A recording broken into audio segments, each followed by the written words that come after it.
Hello, hello, hello. Welcome. It's already March as we're talking, and it's been another month passing by.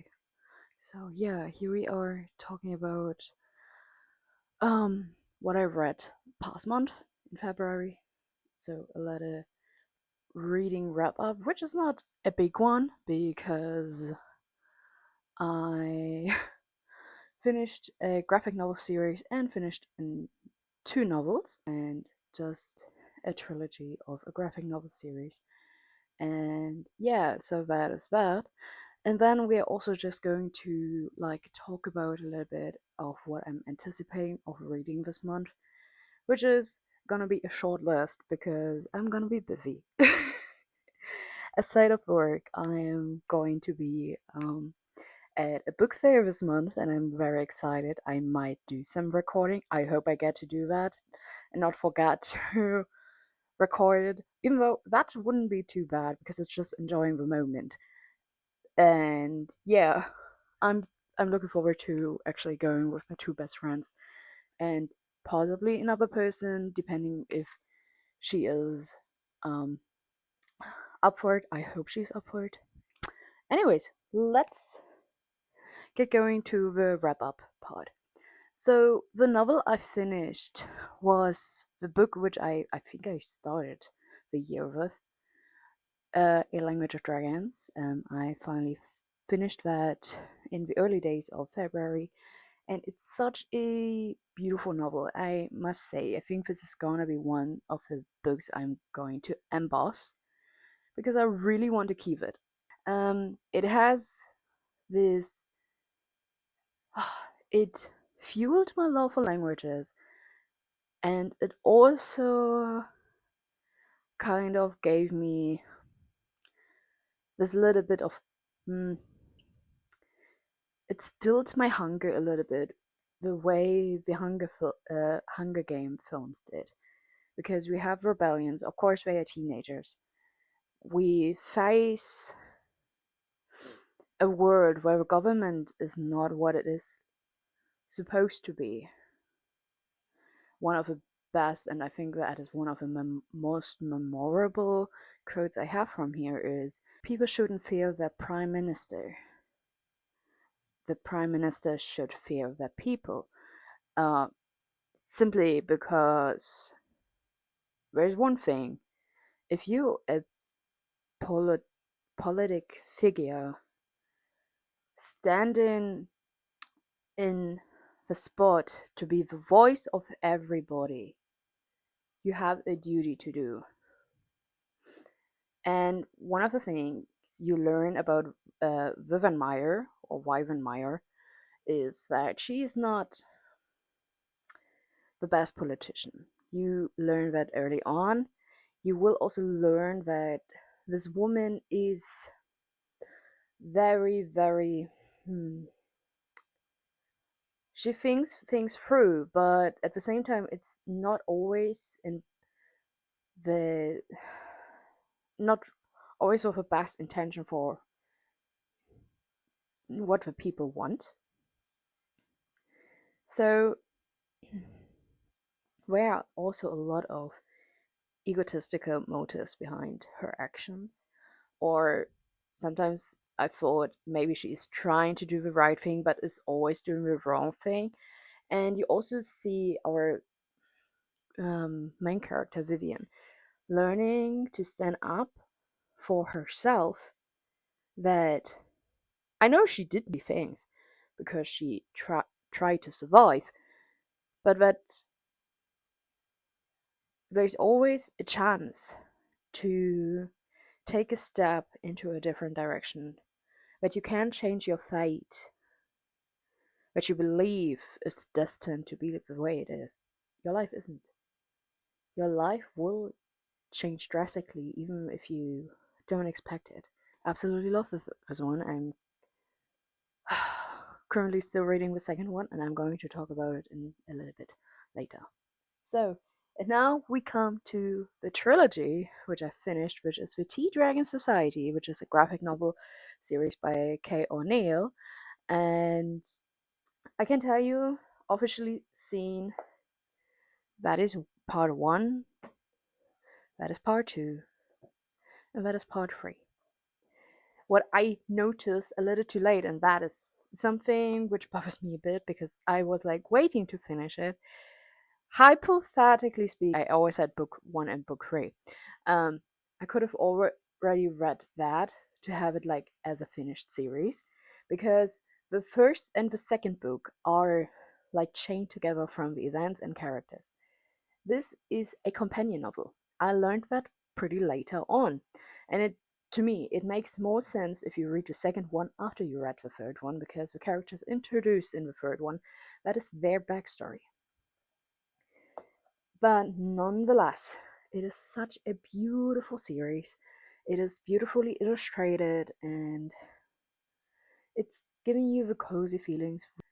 Simply a good series to just cuddle up on a cold day. I think you can read all 3 of them no matter the time of the year.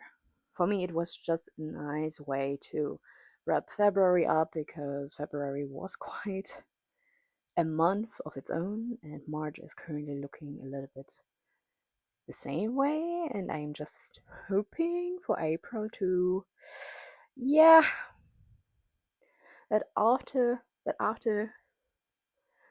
my vacation, I'm just gonna be a little bit more energetic again, because I've been a I've I've had quite my streak of fatigue, so I'm looking forward to when the days are, yeah, a little bit more sunny, but not too hot, because that is something I don't like about summer. It's too hot for me and for my body. But that is a little bit too off topic. So in total, I've read those 4, if I'm remembering correctly. Yeah, I read those 4, and they were great.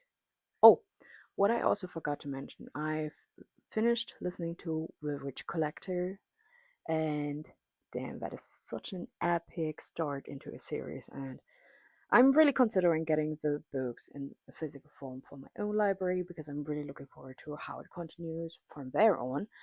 I'm intrigued into this foggy, woody kind of world, and generally also the magic, because the magic system is such a wonderful thing.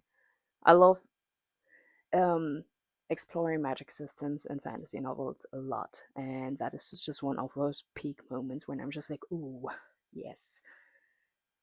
Hence, I also like this one because it has also its own kind of magic system, as in team magic, and that is something I really like. I love the magic which comes from dragons, because they have their own kind of language which is different from spoken language.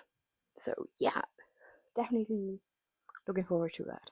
And now we are coming to a segment of what am I gonna read in March now.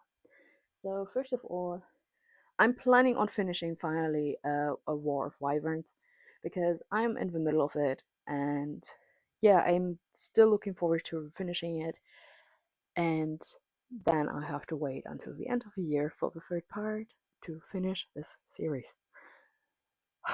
But it's so good. It's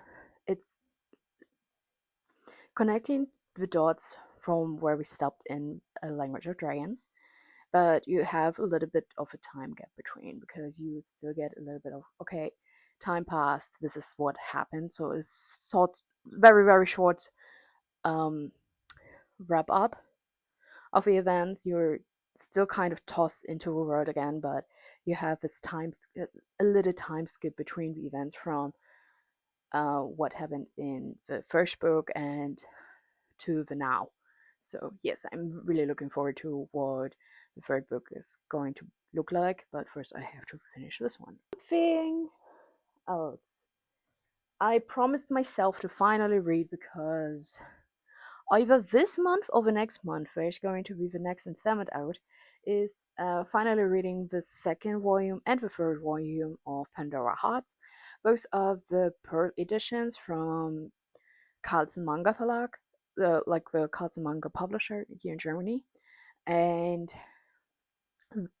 the Pearl edition is, you can see it as, they are obviously chunkier than your regular manga edition. That is because one or two volumes are fitted into one book, and it usually Pandora Hearts was, when it first published, I think it was a 26 volume long series, and they are going to be shorted down into 9 in this edition. They are beautiful. I swear to God, like you have this kind of flap that with art in it. If you turn it out, you get more art underneath. It's so beautiful. I love the way they created it, and when you put all 9 together, in the end you get a large picture. I have 3 volumes in total right now. The fourth is actually coming out. I don't know if it is this month or the next one, but once it's out, I'm just gonna grab it. And yeah, I'm trying to push myself to finally read my second volume because I also have a third one, so that I finally get back into my nostalgic love for this world. I grew up with Pandora Hearts and Jun Mochizuki's art. I'm also looking forward to reading the case study of Vanitas, which is a newer series. It's not new per se. It's been out also for a couple of years now. I'm just looking forward to what June is coming out with her art and the way she explains stories. It's always such a world of its own. While, like the case study of Vanitas, you have vampires, but they have their own kind of thing. Pandora Hearts is such a thing I can't even explain. It's a phenomenon. That's all I can say about it. So, yeah, gonna kick my ass finally and read those 2 books. And last but not least, because I'm a little bit uncertain yet, is Beyond Clouds. That is the first volume. Um, it was a random find in the bookshop, and I had help of a colleague of mine, and she told me, "Hey, look at this! This is so beautiful." And then I also checked with another colleague of mine and he was like, "Yeah, it's really beautiful. You should get it." Because honestly, art-wise, it gives me not entirely Ghibli, but Nino Kuni vibes, for example, or was it Whale Children? If you remember that one, because I don't know, I love this kind of art, which is, I think this is very watercolor based. If you look at it, oh, I just love the details. Like, I'm so sorry. I'm I'm looking forward. That is my plan for now. It could be that there's going to be something which I'm gonna finish reading as well. Who knows? I don't know. We will see that once I wrap up March, which still has a couple of weeks left, so don't worry. Yeah, so that is pretty much all I have to say about February, and I'm so looking forward to what the month is bringing. Content wise, I don't know yet. I'm just gonna do mostly the bookish posts on Instagram. If there's going to be a reel, I might put it also up on YouTube if it's short enough, because YouTube still has this very, very short time limit, so I can't do it in full. And yeah, we'll see. Anyways, that's all I have to say. I hope you have a lovely day. I hope you have a wonderful week ahead of you, or just in general, a good time. Stay kind, and I will see you in the next video. So, or on Instagram. So, bye bye.